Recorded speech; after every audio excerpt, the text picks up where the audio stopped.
और पार्लियामेंट में आज की तारीख में जिस तरह की गुंडागर्दी चली है, मैं यही शब्द बोलूंगा, गुंडागर्दी जो चल रही है, ऐसी गुंडागर्दी लोकतंत्र में, किसी संसद में, किसी विधानसभा में आज तक कभी किसी ने न देखी और न ही कभी किसी सरकार ने ऐसी की जैसी हो रही है।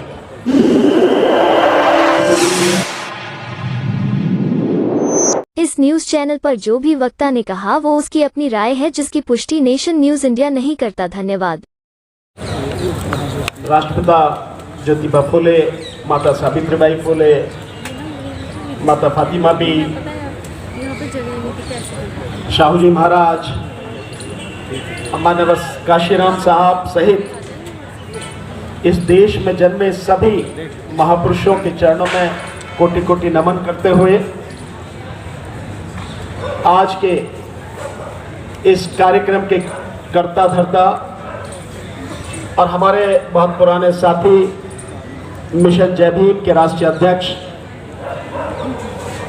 पूर्व मंत्री राजन पाल गौतम जी, मंच पर बैठे जस्सा मनोज कुमार जी,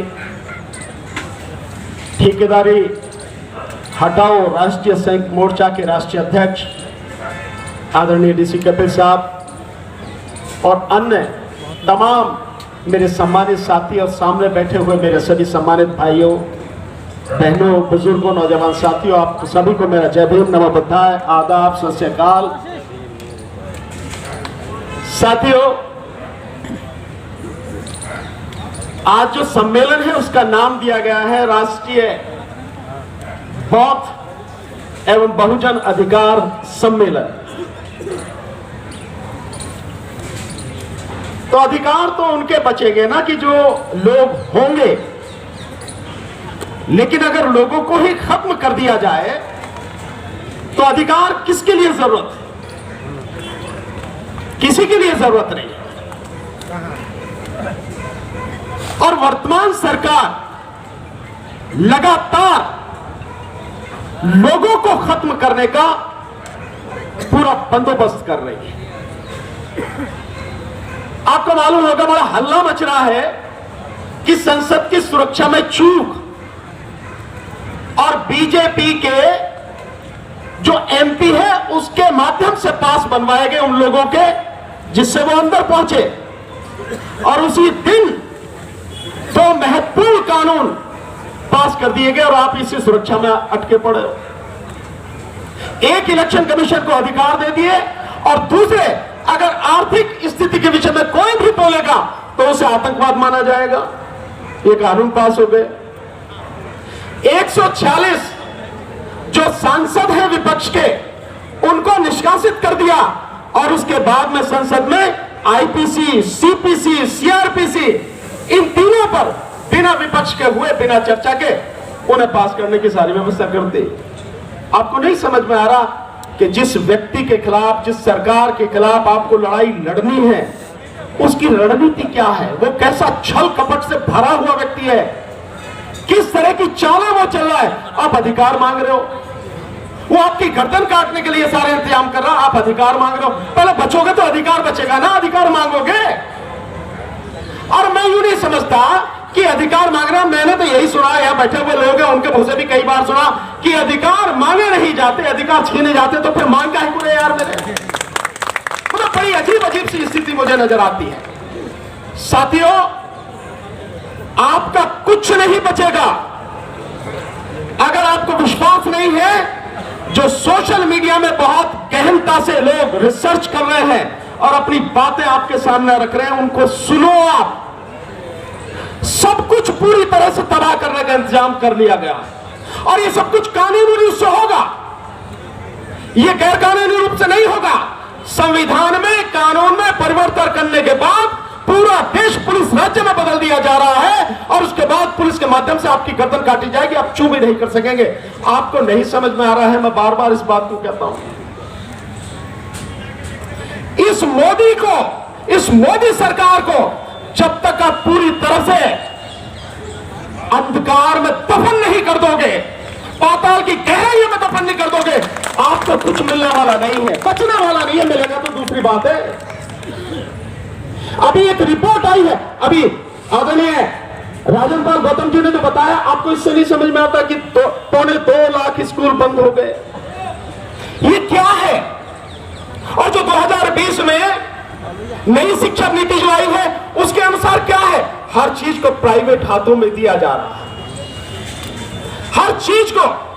और जब सारी चीजें प्राइवेट हाथों में चली जाएंगी, शिक्षा को भी प्राइवेट हाथों में दिया जा रहा है, तो कहां से तो आप पढ़ेंगे, आपके बच्चे कहां से पढ़ेंगे, कहां से आपको जानकारी मिलेगी, कहां आप नौकरियों में आ सकोगे, कहां व्यापार में जा सकोगे, क्या कर सकोगे? कुछ भी नहीं साथियों। तो ये जो सारी चीजें हैं जिस तरह से की जा रही हैं, कुछ भी बचने वाला नहीं है। इसलिए मैं तो आपसे यह निवेदन करूंगा, अपनी आंखें खोलो और सबसे पहले इंतजाम इस सरकार को सत्ता से हटाने का करो। और साथियों, वो तभी संभव है जब ईवीएम को आप हटा पाएंगे, उससे पहले संभव नहीं है। मेरा एक ही सवाल है, अभी माननीय राजन पाल गौतम जी ने कहा कि जो पर्ची है वो पर्ची आप हमें 2 बैलेट पेपर में डालेंगे, फिर उसकी गिनती होगी। मैं आप सबसे पूछता हूं, या तो सारे पढ़े लिखे बैठे हैं, मैं सुप्रीम कोर्ट के जजों से भी पूछता हूं, मेरी वीडियो देखी होगी, हाई कोर्ट के जजों से पूछता हूं, या जज साहब बैठे हैं इनसे पूछता हूं, IAS IPS ऑफिसर से बैठता हूं, एक आदमी एक्सेप्ट सॉफ्टवेयर इंजीनियर उनको छोड़कर ये बता दे कि ईवीएम कैसे काम करती है। एक भी व्यक्ति बताए कैसे काम करती है? मालूम है किसी को? किसी को मालूम नहीं है। तो क्यों हम पर्ची के चक्कर में पड़े? क्यों हम किसी चीज के चक्कर में पड़े? ये सबके लिए डूब मरने वाली बात नहीं है कि देश में 90 करोड़ से ज्यादा लोग मतदाता हैं, सरकारी अधिकारी है, कर्मचारी है, व्यापारी है, सब लोग हैं। उसके बावजूद 99% इस देश के मतदाताओं को यह पता नहीं है कि वोट जो डाली जा रही है उसका माध्यम क्या है। वो वोट मुझे पता क्यों नहीं लगती। बड़ी अजीब स्थिति है। 3 मशीनें हैं, एक है कंट्रोलिंग यूनिट जिसकी गिनती होती है, जिसमें वोट जाने की बात कही जाती है, एक है बैलेट यूनिट जिसमें मैं बटन दबाता हूं, और एक है आपकी वीवीपैट जिसमें आपको पर्ची 7 सेकंड के लिए दिखती है। यह बताना कितने लोग हैं जो 7 सेकंड में पर्ची देख पाते हैं? देख पाते हैं 7 सेकंड में? नहीं देख पाते। और उसकी कभी गिनती नहीं होती। जो पर्ची असली अगर वोट मानी जाए तो वही है ना, उसकी कभी गिनती नहीं होती। गिनती किसकी होती है? उसकी जो कंट्रोलिंग यूनिट है, जिसमें आपने कहा जाता है कि आपकी वोट उसमें गई, आपको नहीं पता आपकी वोट गई है, किसको गई है, कहां गई है, कुछ नहीं पता। बावजूद सुप्रीम कोर्ट के जजेस से लेकर सारे पढ़े लिखे लोग, अनपढ़ की तो बात ही छोड़ो, इसी माध्यम से लगातार चुनाव कर रहे हैं, इलेक्शन वोट डालते चले जा रहे हैं। यह सबके लिए डूब मरने वाली बात नहीं है। मैंने बार बार कहा है कि पॉलिटिकल पार्टियां, विशेषकर कांग्रेस जो पार्टी है, और कांग्रेस के साथ साथ में जितनी भी इंडिया गठबंधन में ये 27-28 पार्टियां हैं, क्यों नहीं सड़क पर उतरकर इसका विरोध करती है कि ईवीएम से चुनाव होगा तो हम भाग नहीं देंगे, चुनाव होने नहीं देंगे। और आप समझ लो, अगर आप ये नहीं करेंगे आंदोलन, तो इसके बाद कुछ बचना नहीं है। मैं बार बार कह रहा हूं, आपकी सारी तबाही का, आपकी गर्दन काटने का मोदी ने इंतजाम कर लिया। मैं नाम ही लेके कह रहा हूं, मोदी ने, नरेंद्र दामोदर दास मोदी, उसमें हिम्मत है तो करके दिखा मेरे खिलाफ कार्रवाई, मैं बताऊंगा उसे। और बहुत ही अगर जनता उसको पसंद करती है, कि देश की सारी जनता उसको चाहती है, इतना वो खूबसूरत है, इतना वो बढ़िया व्यक्ति है, तो मैं सीना ठोक के कहता हूं, एक बार बैलेट पेपर से चुनाव करा, तेरे सामने मैं लड़ूंगा, फिर जीत के दिखाइयो, पता लग जाएगी तुझे तेरी औकात। साथियों, इन चीजों को समझने की जरूरत है। ईवीएम है तो मोदी है, मोदी है तो तुम नहीं हो, तुम्हारी तबाही है। ईवीएम नहीं है तो ही देश बचेगा, तो ही तुम बचोगे, तुम्हारी आने वाली पीढ़ी बचेगी, तुम्हारे बच्चों का भविष्य बचेगा। उसके बाद ही अधिकार की बात करना। अबे जिंदा रहोगे तो अधिकार मांगोगे ना, जिंदा ही नहीं रहोगे तो काय के अधिकार है। इसलिए मेरा आप सबसे निवेदन है, ईवीएम के मुद्दे को पहला मुद्दा बनाकर इस पर संघर्ष कीजिए, सड़क पर आइए। जितने भी पॉलिटिकल पार्टी है, नेता हैं, सबको कहिए कि यह आम है।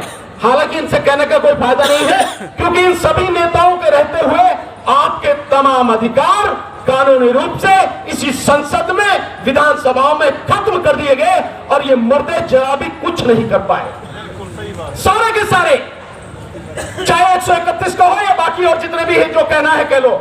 लेकिन इनके रहते हुए सब कुछ हो गया। और पार्लियामेंट में आज की तारीख में जिस तरह की गुंडागर्दी चली है, मैं यही शब्द बोलूंगा, गुंडागर्दी जो चल रही है, ऐसी गुंडागर्दी लोकतंत्र में, किसी संसद में, किसी विधानसभा में आज तक कभी किसी ने न देखी और न ही कभी किसी सरकार ने ऐसी की जैसी हो रही है।